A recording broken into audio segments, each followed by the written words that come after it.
왜 스데반의 얼굴이 천사의 얼굴 같다고 그랬을까?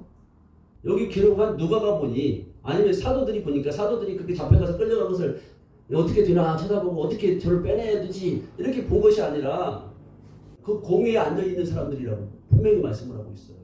공회에 앉은 사람들이 스데반의 얼굴을 봤다 그래요. 그런데 얼굴이 무엇과 같다 그래요?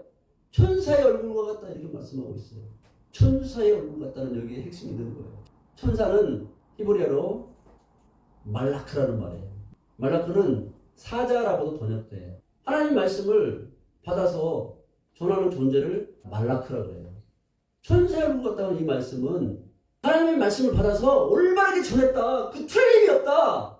하나님의 말씀을 전달하는 그런 천사와 같은 그런 존재가 스데반이라는 것을 봤단 말이에요. 그럼에도 불구하고 굽히지 않잖아요. 나중에 결국 스데반을 불로 쳐서 죽이는 그런 일을 만들잖아요.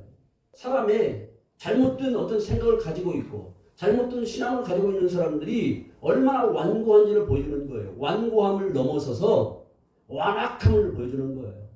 자기가 깨뜨려져야 됨에도 불구하고 자기 자신이 갖고 있는 잘못된 것을 버려야 됨에도 불구하고 버리지 아니하고 도리어 올바른 말씀을 전하고 있는 하나님의 사자로서 진리의 말씀을 전하는 스데반을 죽이는 이런 데까지 몰아넣잖아요. 얼마나 완악해요. 진리이신 예수님을 죽이는 사람들하고 똑같잖아요. 내가 그럴 수가 있다니까요. 예수 믿는다고 말은 하지만 내가 무너지지 않기 위해서 진리의 말씀을 받아들이지 않는 거예요. 하나님의 생명으로 살아나게 하는 이 생명의 말씀을 받아들이지 않는 거예요. 듣고 그냥 끝나버리는 거예요. 내 삶에 적용하지 않는 거예요. 나의 모습을 말씀해 주는 거예요. 천사의 얼굴 같다 그러잖아요. 얼굴은 그 내면의 것이 밖으로 흘러나오는 거예요. 얼굴이라는 것은. 안에 있는 것이 흘러나와서 밖으로 펼쳐지는 그런 상태를 얘기하는 거예요. 말씀이 밖으로 흘러나와서 생명의 말씀이 가득 차서 말씀에 정의되어 있으니까 말씀화 됐으니까 말씀이 그대로 흘러나와서 그 하나님의 말씀을 그대로 전하는 그런 주의 사자와 같은 그런 천사와 같은 그런 존재가 스데반이라고 분명하게 공회에 앉아있는 사람들이 봤음에도 불구하고 스데반의 말을 받아들이지 않잖아요. 나는 과연 하나님의 말씀을 듣고 내가 받아들이고 있는가?